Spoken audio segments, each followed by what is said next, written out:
clientes. Não tem como eu não falar isso, porque eu aprendi isso quando eu estava lá. Eu fiz 2 upgrades de profissão, gente.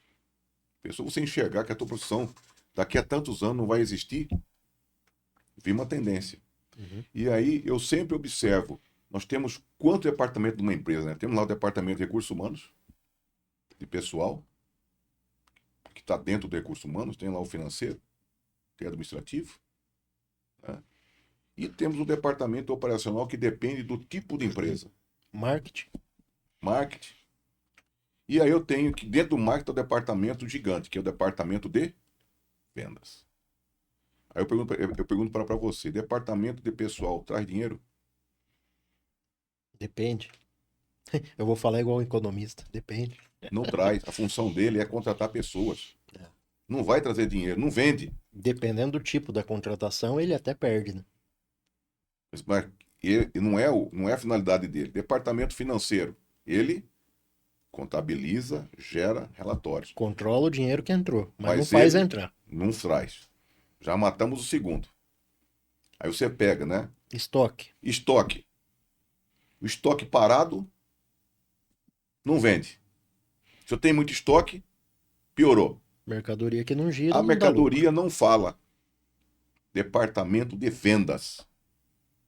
Esse é o único departamento que traz dinheiro. Então, quando eu vejo empresário que está olhando para dentro, é alguém que não tem habilidade comercial.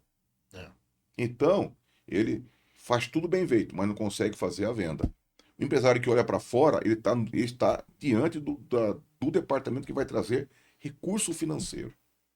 Esse departamento que é a habilidade de ser empreendedor para ter sucesso. Então, na minha opinião, está muito ligado isso. A cabeça do empresário é muito parecida com a cabeça de um vendedor, que ele está ligado nas possibilidades. Ele acredita que vai dar certo. Ele tenta até fazer dar certo, porque ele acredita.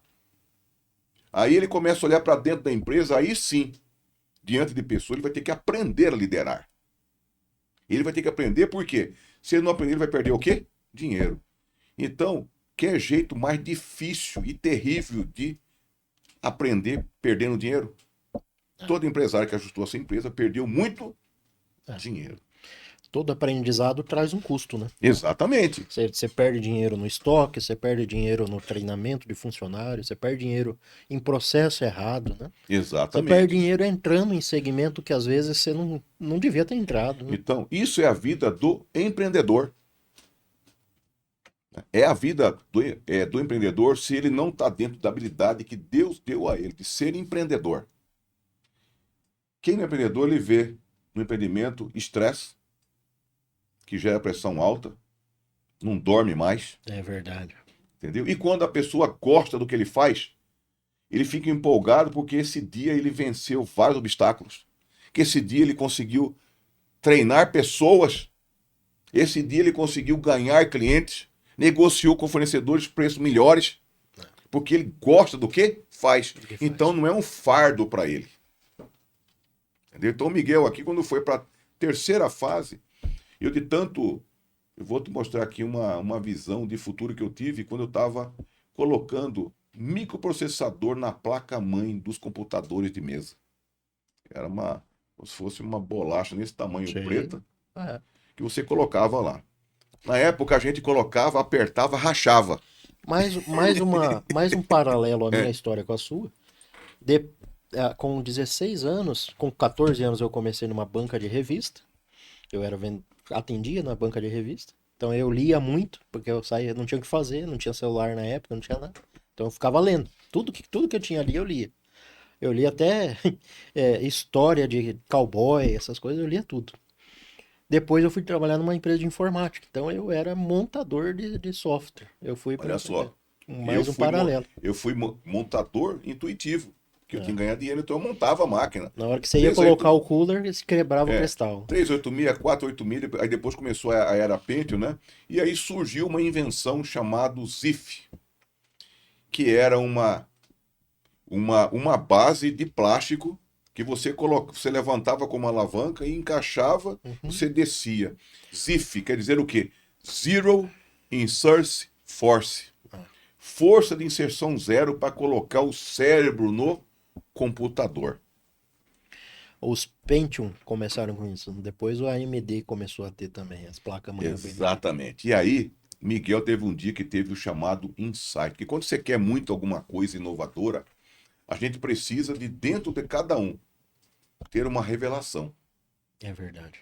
Essa revelação vai dizer, não, isso aqui, ó, isso aqui, você fala que recebeu por quê? Porque não tem como você ser convencido de algo de um jeito tão aleatório, é mais do que um brainstorm. Então um dia eu estava colocando o ZIF lá, Instalando um processador. e aí eu falei, meu pai, já tá fazendo faculdade de administração. Tinha decidido que eu queria ser um consultor de sucesso. Na minha cabeça, eu queria ser o melhor consultor do mundo. Me lembro que eu comprei um livro de marketing para nações, que é para me entender o quê? Culturas e nações. Eu comprei livro de antropologia do marketing, para me entender a natureza humana. E aí eu estava recheado de informação na minha cabeça. Você já estava buscando. Já estava fazendo a faculdade, fiz a faculdade muito bem. Eu dei o melhor de mim, porque eu descobri que para a gente dar certo, nós temos que ter uma expertise. Temos que ser o melhor. E eu não queria ser igual a outra pessoa, eu queria ser o Miguel, com o talento que Deus me deu. Que é para mim ser o melhor nisso daí. E você me conhece, sabe que a minha pegada é única. Sim. Então, com o ZIF ali, eu entendi que a profissão que eu queria estava ligado com esse ZIF. Quanto mais velho, mais eu faço ações empresariais com mais rapidez, com menos força. Por quê? O acúmulo de vivências dos meus clientes com os meus me faz eu enxergar qualquer cliente, decodificar para ele a visão de futuro dele. Porque hoje, o Miguel que tem de consultor 25 anos. Olha aí. Entendeu? Então, eu queria ser esse ZIF, que as profissões, elas envelhecem, ou não é? As empresas envelhecem. É verdade. Você, por exemplo, está fazendo um upgrade na sua atuação como consultor, fazendo algo assim que é muito importante, que nós estamos desmistificando. Eu estou com você na tua missão, propósito de vida. Exato. Então, o empresário tem que ver a missão dele e o propósito dele de vida. Para que ele veio nesse mundo? Porque o para que ele veio, ele vai ter que ajudar pessoas que empregam pessoas. Esse é o papel.